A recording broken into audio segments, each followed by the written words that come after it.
কথা ছিল রে। বল, কিসের কথা বলবি বল। কথাটা আমার তোর সাথে নয় তো, কথাটা হচ্ছে গজুর সাথে। লেওড়া, আমার সাথে আবার কিসের কথা আছে তোর? দেখ ভাই, রাগ করিস না, এটা তোদের ফ্যামিলির ব্যাপার বুঝলি তো। তবু আমি জিজ্ঞেস করছি, যদি নিজের বন্ধু মনে করিস তাহলে বলতে পারিস। কি জানতে চাস বল।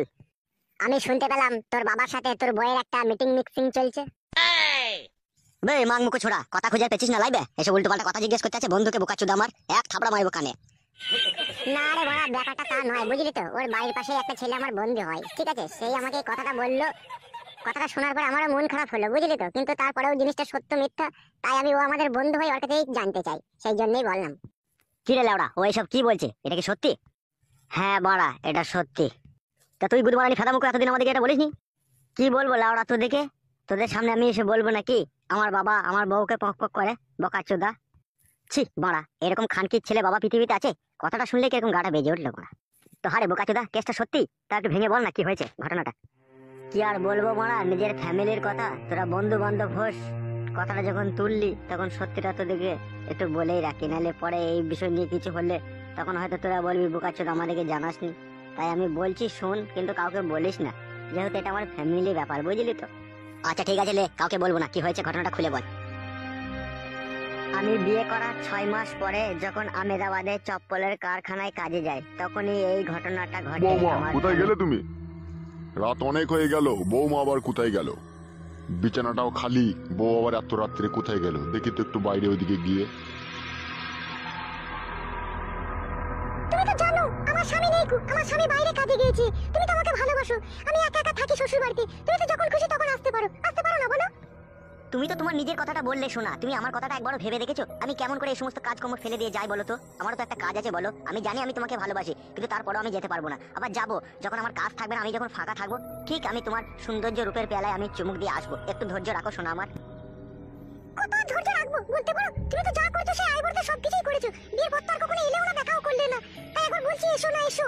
আমার শ্বশুর থাকে না বাড়িতে, শ্বশুর অনেক রাত করে ফিরে। তুমি এলে খুব ভালো হবে, এক জায়গায় খাওয়া দাওয়া করে সারা রাত এক ঘরেই শুয়ে থাকবো, এসো।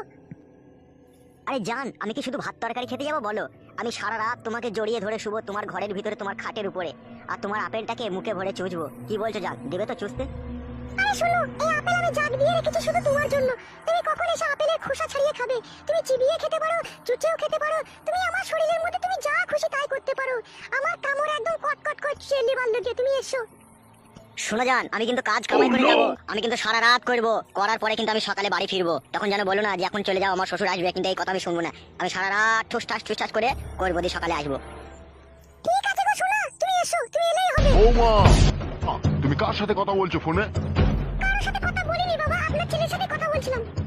একদম মিথ্যা কথা বলবে না বৌমা, মিথ্যা কথা আমার সহ্য হয় না। আমি জানি তুমি এটা অন্য কোনো ছেলেকে ফোন করছিলে, তুমি আমার ছেলের সাথে কথা বলোনি। আমি একটু আগেই আমার ছেলের সাথে কথা হলো ফোনে। তুমি সবার চোখকে ফাঁকি দিতে পারলেও তুমি আমার চোখকে ফাঁকি দিতে পারবে না বৌমা। তোমার গোপন হিস্ট্রি আমি জেনে ফেললাম। বাবা, বাবা আপনার দুটো পায়ে ধরে বলছি বাবা, এরকম কথা আমার স্বামীকে বলো না বাবা। তাহলে আমার সংসারের মধ্যে অশান্তি লেগে যাবে বাবা। ওঠো ওঠো, ওখান থেকে ওঠো বৌমা, ওঠো। বৌমা, আমাকে লজ্জা পেয়ে আর তোমার কোনো লাভ হবে না। তোমার তো গোপন হিস্ট্রি আমি সব জেনে ফেললাম, তুমি কেমন চরিত্রের মেয়ে। চোখ খুলো, চোখ খুলো আর আমার দিকে তাকাও, আমি কি বলছি শুনো। তো আমি এখন যেটা তোমাকে বলবো খুব মন দিয়ে শুনবে, ঠিক আছে? আর আমার কথা তুমি যদি না শোনো, কিন্তু তোমার কপালে অনেক দুঃখ আছে বৌমা। ঠিক আছে বাবা, আমি শুনবো, আপনি বলেন। তোমার ওই অপবিত্র মুখে আমি আর বাবা ডাক শুনতে চাই না। তোমার তো গোপন হিস্ট্রি আমি জেনে আজকে বলবো, সেটা তুমি খুব মন দিয়ে শুনবে। তোমার শাশুড়ি মা 12 বছর আগে আমাকে ছেড়ে দিয়ে চলে গেছে মৃত্যুর দেশে, সে আর কখনো ফিরে আসবে না। কই, আমি তো কোনো মহিলার দিকে খারাপ নজরে তাকাইনি, আমি তো কোনো মেয়েকে ঘরে নিয়ে এসে সারা রাত তার সাথে কুকাজ করিনি। কিন্তু তোমার স্বামী আজ 2 মাস হলো বাইরে গিয়েছে। 2 মাসের যৌবনের জ্বালা মেটানোর জন্য তুমি পর পুরুষকে ঘরে ডেকে আনার চেষ্টা করছো। তুমি তো নোংরা মেয়ে ছেলে। আমি খুব স্পষ্ট কথার মানুষ, তাই আমি স্পষ্টভাবে সব কথা বলতে চাই। আমার ছেলে যতদিন না বিদেশ থেকে বাড়ি না আসে, ততদিন তুমি তোমার যৌবনের জ্বালা তুমি আমার কাছে শুয়ে মিটাতে পারো, কোনো অসুবিধা হবে না। আমি কাউকে কোনোদিন এ কথা বলবো না বৌমা। আপনি কি বলছেন?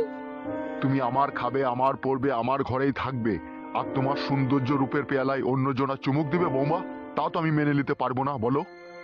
তুমি আমার কথা মেনে নাও, ঠিক আছে? আর না হলে তোমার এই বাড়িতে থাকা চলবে না। তোমাকে স্পষ্টভাবে জানিয়ে দিলাম আমি।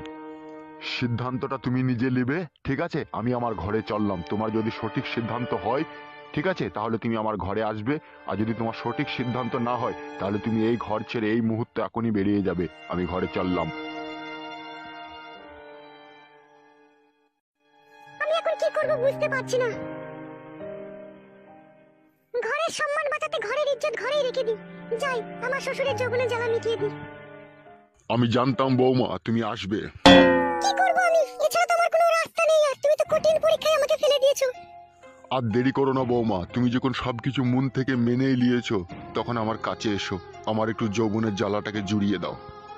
এসো আমার লক্ষ্মী বৌমা, আমার কাছে এসো। আর দেরি করো না বৌমা, একটু নিচেতে চড়াম করে শুয়ে পড়ো তো। বৌমায়ের ওই সৌন্দর্য রূপ আমাকে ঘাইল করে দিল। আজকে তার সুযোগ পেয়েছি। হা হা হা হা হা হা। আমার লজ্জা করছে বাবা। আমাদের মতো হাই ফাই ফ্যামিলিতে এরকম ঘটনা ঘটে, এতে আবার লজ্জা পাওয়ার কি আছে সোনা আমার? আমি তো তোমার রক্তের সম্পর্কের কেউ নয়, এতে আবার লজ্জা পাওয়ার কি আছে সোনার ময়না পাখি? এইদিকে ঘুরো বৌমা, আমার দিকে তাকাও, কাট করে দেবো তাহলে ভালো হবে। বৌমা কোথায় গেলে? একবার এদিকে এসো। তুমি জানো না বৌমা, সারা রাতের মধ্যে একবার তোমাকে কাছে না পেলে আমার ঘুমানোটা বেতা হয়ে যায়। এসো, আমাকে আবার সকালবেলায় অনেক দূর যেতে হবে। তোমাকে যখন আমি আদর করি বৌমা, তখন মনটা আমার পুরো শীতল হয়ে যায়। আর আমি জানো তোমাকে সারা জীবন এইভাবে আদর করতে পারি বৌমা। আপনার ছেলে যদি এটা কখনো জানতে পারে তখন কি হবে একবার ভেবে দেখেছেন আপনি? ও নিয়ে তুমি চিন্তা করো না বৌমা। ছেলে যদি কখনো এই বিষয় নিয়ে জানতে পারে আর কখনো যদি বাধা দেবার চেষ্টা করে, আমার বিষয় সম্পত্তি থেকে ওকে বঞ্চিত করবো, ওকে আমি তেজ্য পুত্র করবো, তবু তোমাকে ছাড়বো না বৌমা আমি। দিয়ে তোমার সম্পত্তিগুলো তুমি কি করবে? সব তোমার নামে আমি লিখে দেবো বৌমা। বাবা, কে কে কে?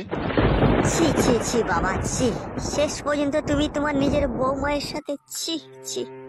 আমার তো ভাবতেও ঘৃণা হচ্ছে যে একজন তার ছেলের বউয়ের সাথে, ছি ছি ছি ছি ছি ছি ছি। আরে ঢেমন মাগি, তুই আমার বাবার সাথে ল্যাপটা লেপটি করে কি করছিলি লো খানকি মাগি? আমার কোনো দোষ নেই গো। তোমার বাবা আমাকে এটা করতে বাধ্য করেছে। যা বলতে তোমার বাবাকে কি বলো, আমাকে কিছু বলবে না। তোর গোষ্ঠীর গুদ মারবো ঢেমন মাগি, তোকে কিছু বলবো না মানে? দাঁড়া আগে বাবার ফয়সালা করি, তারপরে তোর ব্যবস্থা আমি করছি। বাবা, কেন তুমি তোমার বৌমায়ের সাথে এরকম নোংরামো করলে বাবা? তুই আমাকে ভুল বুঝিস না বাবা। আমি ঘরের সম্মান রক্ষা করতে গিয়ে তোর বউয়ের সাথে এটা করতে আমি বাধ্য হয়েছি বাবা। কেন বাবা, কি এমন করতে চেয়েছিল আমার বউ যা তুমি এটা করলে আমার বউয়ের সাথে? জানতে চাস তুই? অবশ্যই জানতে চাই আমি। তাহলে শোন। তুই বাড়ি থেকে চলে যাওয়ার পরে তোর বউ পর পুরুষকে ডেকে আনার চেষ্টা করছিল, আর তাকে দিয়ে যৌবনের জ্বালাবার মেটাবার চেষ্টা করছিল। আমি সেই জিনিসটা গোপনে গোপনে জানতে পারি। তাই আমি আমার ঘরের সম্মান রক্ষা করতে গিয়ে আমি বৌমাকে বলি, তোমার যখন এতই কটকট করছে লিবার লেগে, তাহলে তুমি ঘরের সম্মান ঘরেই রাখো, আর আমাকে দিয়ে তুমি তোমার যৌবনের জ্বালা মিটিয়ে দাও। আমি কাউকে বলবো না, আর আমার ঘরের সম্মান ঘরেই থাকবে। তাই বৌমা এটা আমার সাথে করতে রাজি হয়েছে। সত্যি বলছো তুমি? হ্যাঁ, আমি সত্যি বলছি। তাহলে তুমি একটা কথা শুনে রাখো বাবা, আমার বউকে যদি তোমার এতই পছন্দ হয়েছে, তুমি তো আমার বউয়ের সাথে সবকিছুই করেছো, ঠিক আছে, কিছুই করতে বাকি রাখোনি। তুমি আমার বউকে নিয়ে নাও, আমি আর নিতে চাই না, আমি আর ওর সাথে কোনো সম্পর্কই রাখতে চাই না। ওরে শোন শোন, আমার কাছে কথা শোন। তোমার মতো নোংরা চরিত্রহীন বাবার কাছ থেকে আমি আর কোনো কথাই শুনতে চাই না। ছি, তোমার মুখ দেখতে আমার ঘৃণা লাগে। এই ছিল আমার জীবনের সত্যি ঘটনা, বুঝলি? তোরা জানতে চাইলি তাই বললাম আমি। এরকম মা নেগো বাবাকে তুই কুপিয়ে কেটে দিতে পারছিস না লাউড়া? বে পচা, খবরদার বউ রেখে সবাই বিদেশে যায় না, তোর বাবা পক পক করে দেবে। বুঝতে পারছিস তো কিরকম ঘটনা ঘটছে? তাই তো রে মারা, এ তো বিয়ে করাই সমস্যার ব্যাপার মনে হচ্ছে। সমস্যা? বোকাচোদা ও বলে কিছু বলতে পারেনি। আমার মতো ছেলে হলে না বাবার বিচি কেটে মারা মদের চাট করতাম বে লাউড়া। আমিও পারতাম বে, শুধু বাবার ওই জমি জায়গার জন্য আমি কিছু করতে পারছি না। সমস্ত সম্পত্তি বাবার নামে আছে, বুঝলি তো? আমি কিছু করতে গেলে আমাকে সম্পত্তি থেকে বঞ্চিত করবে। বোকাচোদা, তোর বইয়ের পাকানটা থেকে তো তোকে বঞ্চিত করলো তোর বাবা, তখন তো কিছু করতে পারছিস না চুদির ভাই। আর সম্পত্তি মারাইতেছে, সম্পত্তি ধীরে ধীরে পানি খাবে গুদ মানি বিটা। ঠিকই বলছে মারা, ওইরকম বাবাকে দিয়ে কেলাগা, বোকাচুদা আমার গান মারাইছে। বউ খানকিটাও তো বাবার সাথে সাথ দিচ্ছে না, ওই জন্যই তো কিছু করতে পারছি না। বাবাকে মার্ডার করতে গেলে ও খানকি তো পুলিশের কাছে যেয়ে বলবে যে ও নিজে থেকে মেরেছে, আমাদের এরকম কোনো সম্পর্ক ছিল না। বউটা তো বাবার সাথে সাথ দিয়েছে না। তাহলে বুঝতে পারছিস খেচা, যত গন্ডগোল পাকিয়ে রেখেছে ওই বউটা। যা লাউড়া এখন বোঝা গেছে 100-র মধ্যে 95% দোষ ওর বইয়ে, যা আমি বুঝতে পারলাম এই বিষয়টা নিয়ে। আসলে লাউড়া সত্যি কথা বলতে গেলে কি জানিস তো, এগুলো সমাজের দোষ। এসব সমাজে এরকম ঘটনা ঘটছে বলেই আজকাল সবাই করতে পারছে। সমাজের দোষ দিলে হবে লাউড়া? সব ঘরে কি এরকম ঘটনা ঘটে বল? কিছু কিছু ঘরে এরকম ঘটনা ঘটে, সেই ঘরের দোষ দিকা বাড়া, সমাজের দোষ দিস না। তাহলে এখন তুই কি করবি ভাবছিস?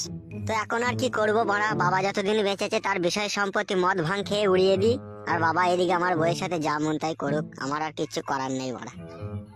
ছি বড়া, আমার আর সহ্য হচ্ছে না জানে। চো ফেদাম করে বাড়ি চো।